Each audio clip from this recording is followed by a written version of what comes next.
Long ago, in a distant land, the people of Israel suffered under the tyranny of the Egyptians. They were enslaved, forced to work tirelessly, and lived with their hearts gripped by fear. But God did not forget them. He had an extraordinary plan to set them free and demonstrate His power and love. Check if you are written on the channel, so you don't miss the next videos about the Holy Bible. In a time of great oppression for the Israelites, Moses' story begins with an act of love and courage. His mother, Jochebed, saw that her newborn son's fate was threatened by the Egyptian soldiers who sought to kill all Hebrew babies. Amidst desperation, she had a daring idea: to hide Moses in a basket made of reeds and covered with tar and pitch, making it waterproof to float on the waters of the Nile River. With tears in her eyes and a heavy heart, Jochebed placed the basket in the water, trusting that God would protect her precious son. And so it happened. Divine providence guided the basket to the outskirts of the Pharaoh's palace, where the king's own daughter, upon spotting the basket among the reeds, instructed her servants to retrieve it. When the basket was opened, the princess's eyes beheld a beautiful baby, softly crying. She immediately knew that this child was a miracle and decided to adopt him as her own son, naming him Moses, which means drawn out of the water. Thus, Moses grew up in the luxurious halls of the Egyptian palace, but always carrying with him the heritage of his Hebrew people. His biological mother, Jochebed, was chosen to care for him as a nursemaid, keeping alive the flame of his identity and faith. And so began the journey of the man who would become one of the greatest liberators in history, guided by the hand of God from his birth. Moses' youth was marked by a journey of discoveries and challenges. Despite being raised as a prince of Egypt, with all the luxuries and privileges that entailed, Moses carried a burden that would shape his destiny: the awareness of his true origin as a Hebrew. From a young age, Moses had a special sensitivity to injustices. He witnessed the oppression his people suffered at the hands of the Egyptians and felt in his heart the call to make a difference. This call became even stronger on the day he witnessed an Egyptian mistreating a Hebrew. Driven by a mix of indignation and courage, Moses intervened and ended up killing the aggressor. However, what he thought was an act of justice ended up revealing the truth about his identity. Afraid of being discovered and punished for the crime he had committed, Moses had to flee in haste, leaving behind his life as a prince and everything he knew. The escape took Moses to the desert of Midian, an arid and challenging place, but also a location of new learnings and revelations. There, he found refuge among the shepherds and met Jethro, a priest of Midian who would become his father-in-law. It was during this period of exile and introspection that Moses matured, learning the art of patience and humility, essential characteristics for the leader he was destined to become.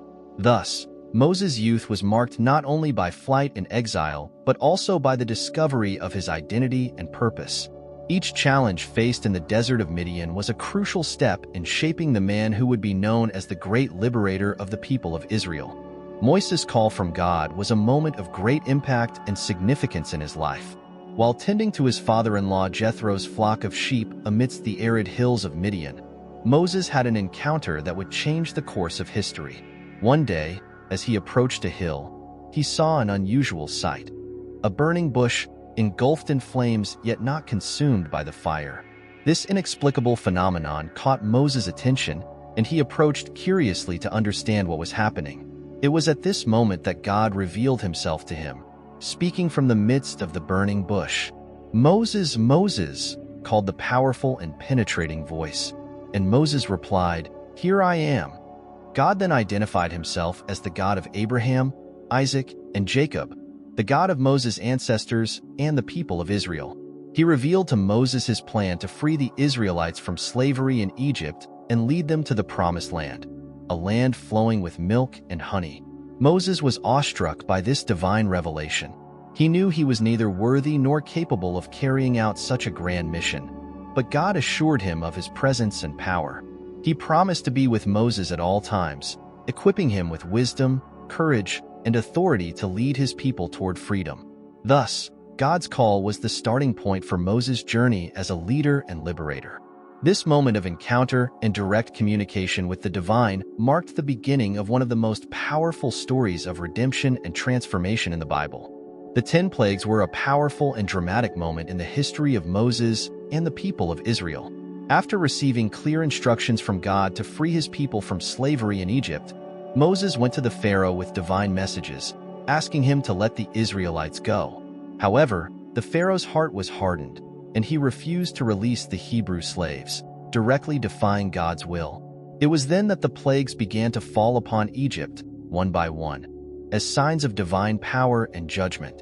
The first plague was the plague of frogs, where these animals infested Egypt in impressive numbers, invading homes, fields, and even the beds of the Egyptians. The Pharaoh was disturbed, but did not yield.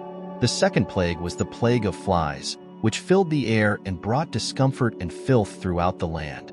The Egyptians found themselves battling against this plague, but the Pharaoh still remained stubborn in his obstinacy. The third plague was the plague of lice, small insects that infested both men and animals, causing great discomfort and itching everywhere. Nevertheless, the Pharaoh remained steadfast in his refusal. The plagues continued, with the water of the Nile River turning into blood, livestock dying from plagues, painful boils covering the Egyptians, hailstorms of stones, devastating locusts, and darkness covering the land for 3 days. However, the most terrible of all the plagues was the 10th and final one, the death of the firstborns. God warned that all firstborns in Egypt, from the Pharaoh's sons to the cattle, would die that night unless their houses were marked with the blood of the Passover lamb. This final plague was devastating, bringing mourning and pain to all Egyptian families. It was only after this tragedy that the Pharaoh, finally broken, allowed Moses and the Israelites to depart in search of their long-awaited freedom. The 10 plagues were a powerful testimony to God's power in defense of his people and in the demonstration of his justice and sovereignty. The crossing of the Red Sea was the pinnacle of the Israelites' liberation and one of the most powerful moments in biblical history. After the 10 plagues and Pharaoh's reluctance to let the people go, God acted extraordinarily to open the way to freedom. With a hardened heart, Pharaoh finally relented after the 10th plague, the death of the firstborns. He ordered the Israelites to leave Egypt, no longer able to bear the devastation the plagues had caused in his land and among his people. Moses led the Israelites on their journey, but God already knew that Pharaoh would change his mind once again. He guided the people to the Red Sea, where they found themselves trapped between the waters and the rapidly approaching Egyptian army. In this moment of despair, God once again demonstrated his supernatural power. He commanded Moses to stretch out his hand over the sea, and the waters parted, forming 2 enormous walls of water. The people of Israel, their hearts filled with fear and hope, crossed the sea on dry land, marveling at the miracle they were witnessing. As the Israelites crossed, the Egyptians, seeing that the path was open, also attempted to follow. But God confused the wheels of their chariots and caused them to sink into the waters when they returned to normal. The Egyptian army was completely destroyed, and the Israelites saw there the deliverance and divine intervention clearly and powerfully. This crossing of the Red Sea not only physically liberated the Israelites from slavery, but also symbolized spiritual liberation and the demonstration of God's supernatural power in favor of those who trust in him. It was a moment of triumph and praise that marked the beginning of a new journey toward the Promised Land. The journey in the desert was a period of challenges and miracles for the Israelites. After the thrilling crossing of the Red Sea, they found themselves in front of a barren and hostile land, where the scarcity of basic resources like water and food became a constant concern. The lack of water was one of the main difficulties faced by the people.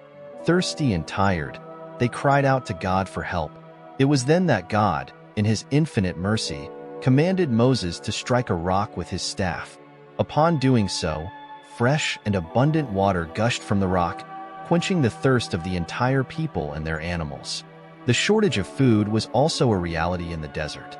However, God once again intervened supernaturally. Every morning at dawn, a fine layer of dew covered the ground, and along with it came the manna, a heavenly food sent directly from heaven. The manna was sweet as honey and nourished the Israelites throughout their journey in the desert. These miracles were essential for the survival and sustenance of the people in the desert. The water from the rock and the manna from heaven not only supplied their physical needs, but also strengthened the faith and trust of the people in God as their provider and protector. The journey in the desert was a period of learning, growth, and total dependence on God. The Israelites learned to trust in divine provision and to persevere in the face of adversity. This phase of Moses and the Israelites' history is a powerful testimony of God's faithfulness and goodness in all circumstances. The Ten Commandments represent one of the most significant moments in Moses and the Israelites' journey.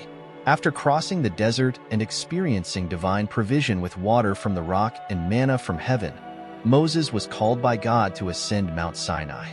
Mount Sinai was imposing, shrouded in dark clouds that signaled divine presence. With reverence and awe, Moses climbed to the mountaintop, leaving the people in the care of Aaron and the leaders.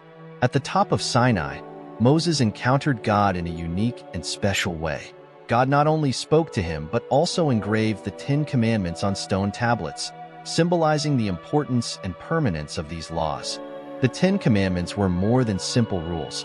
They were pillars of morality in the relationship between God and his people. They established fundamental principles of justice, love for others, respect for parents, holiness, and exclusive worship of the true God. These commandments were divided into 2 tablets. The first 4 dealt with man's relationship with God, such as worshiping him, respecting his name and Sabbath day, while the remaining 6 addressed interpersonal relationships like not killing, stealing, committing adultery, lying, and coveting. Moses descended from Mount Sinai with the tablets of commandments in hand, revealing them to the people of Israel. The impact of these laws was immediate and profound, shaping the lives and society of the Israelites and serving as a standard of morality and justice for all generations.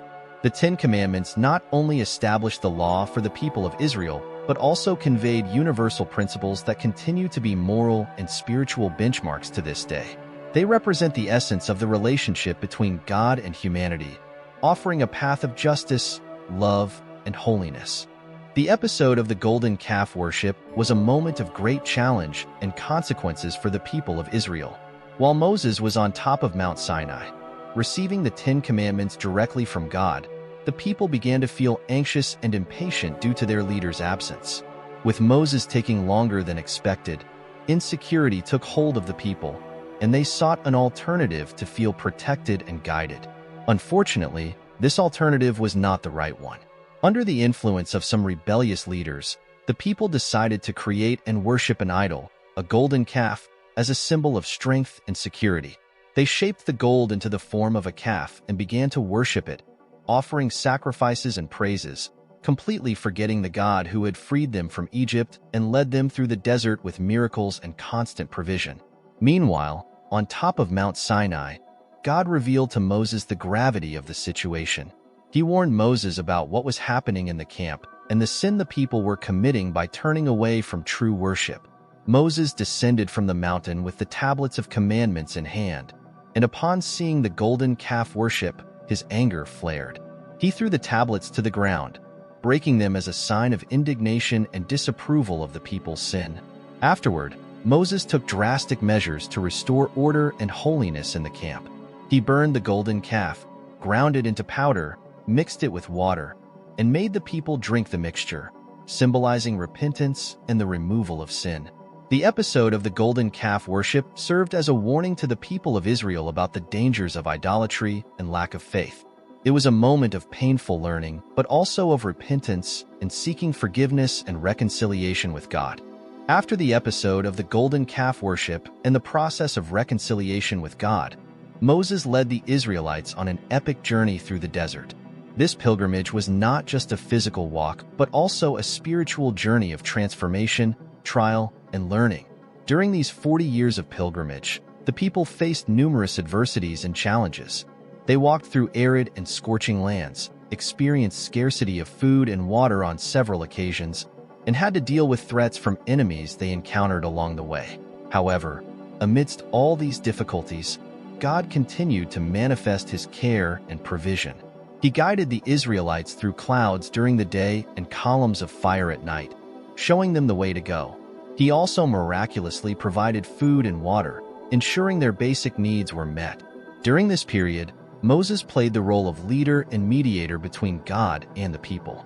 He conveyed divine instructions, taught about the law and justice, and interceded for the people in times of difficulty and discouragement. Besides the physical trials, the desert pilgrimage was also a journey of spiritual maturity for the Israelites. They learned important lessons about trusting in God, obedience, patience, and perseverance. Each challenge faced in the desert was an opportunity for growth and strengthening of faith. Over the 40 years, the generation that left Egypt was gradually replaced by a new generation born during the desert journey. This new generation grew up under Moses' leadership and the teachings of God's law, preparing them to enter the Promised Land. Thus, the desert pilgrimage was more than just a geographical trip. It was a journey of spiritual transformation, preparing the people of Israel to fulfill God's purpose and inherit the Promised Land. This story of perseverance, faith, and loyalty continues to inspire and impart valuable lessons to this day. The arrival at the borders of Canaan marked the culmination of an epic journey for the Israelites. After 40 years of pilgrimage in the desert, facing challenges, learning experiences, and trials, they finally caught a glimpse of the land that God had promised to their ancestors. Canaan was a fertile land, abundant in natural resources, full of green hills, fruitful valleys, and crystal-clear rivers. It was the land flowing with milk and honey, a place of promises and divine blessings. As they approached the borders of Canaan, the Israelites felt a mix of emotions. They had gone through so many challenges and tribulations, witnessed miracles and divine interventions, and now they stood before the fulfillment of God's promise. Moses, the wise and experienced leader, instructed the people about what lay ahead. He reminded them of God's promises, encouraged them to trust in His guidance, and to obey His instructions. It was a moment of faith, courage, and determination. However, upon reaching the borders of Canaan, the Israelites also encountered immediate challenges. The land was inhabited by various peoples and nations, some with powerful armies and fortified cities. It was a land of giants and seemingly insurmountable obstacles, but their trust in God did not waver. They remembered past victories, witnessed miracles, and renewed their faith and hope. It was time to advance, to conquer what had been promised to them. At this crucial moment, Moses sent spies to explore the land and assess the challenges they would face. The spies returned with mixed reports. While some emphasized the obstacles and dangers, others highlighted the beauty and richness of the land. Unfortunately, lack of faith and disbelief prevailed among the people. Some questioned God's promises, doubted His ability to grant victory, and this led to fear and murmuring. This lack of trust resulted in severe consequences. God declared that the generation that doubted His promise would not enter the Promised Land. Only the children and a new generation, who grew up during the 40 years of pilgrimage, would have the privilege of inheriting the land. Thus, the arrival at the borders of Canaan was a moment of decision and valuable lessons. It was a reminder of the importance of faith, obedience, and unwavering trust in God, even in the face of challenges and uncertainties. The story of the Israelites in Canaan is a testimony of perseverance, redemption, and God's constant faithfulness to His promises. The death of Moses was a poignant and significant moment in the history of the people of Israel. After leading the people for so many years, guiding them with wisdom, facing challenges, and communicating the laws and commandments of God, Moses approached the end of his earthly journey. He had a deep desire to see the Promised Land, the land that God had promised to their ancestors and for which he himself had worked and prayed so much. However, God determined that Moses would not enter the land, but would see it from afar, from the mountains of Moab. Moses went up to Mount Nebo, one of the peaks of the mountains of Moab, and from there he beheld the land of Canaan stretching out before his eyes. He saw the beauty of the land, the green hills, the fruitful valleys, the Jordan winding its way, and the Mediterranean Sea in the distance. It was the vision of a promise fulfilled, but also of an unrealized dream. God comforted Moses, revealing to him that Joshua would be the leader who would lead the people to the Promised Land. Moses accepted God's will with humility and submission, trusting that the Lord would continue to guide and bless his people in the journey ahead. Then, Moses, the great leader and prophet, breathed his last breath on the mountains of Moab. His life was a testimony of faith, courage, and dedication to God's purpose. He was buried by God himself in a location still unknown to this day, so that no one would venerate him, but rather so that his people, through Joshua, who would continue their leadership, would follow the ways of God. The death of Moses marked the end of an era and the beginning of a new phase in Israel's history. His legacy remained alive among the people as an example of unwavering faith and devotion to God. The people of Israel mourned the loss of their beloved leader, but also prepared to move forward toward the fulfillment of divine promises. Thus, the death of Moses was not the end but the beginning of a new stage in the journey of God's people toward the fulfillment of their destiny and purpose. And so, we come to the end of this incredible journey alongside Moses, the liberator. A story filled with adventures, miracles, and valuable lessons for all of us, regardless of our age. But before we bid farewell, I want to leave a special message for you. Never forget to trust God completely. Just as Moses trusted and saw the power and love of God at work in his life and in the life of the people of Israel, we too can trust God in all situations. When we face challenges, fears, or uncertainties, remember that God is by our side, ready to guide, protect, and strengthen us. He is our liberator, our faithful friend, and we can place 100% of our trust in His word and His love. So, let us move forward with courage, faith, and hope, knowing that God will lead us through all the journeys of life, just as He led Moses and his people. May the story of Moses inspire us to live with confidence and gratitude for all that God does for us. Thank you for joining this journey, and may God bless you always. Until the next adventure.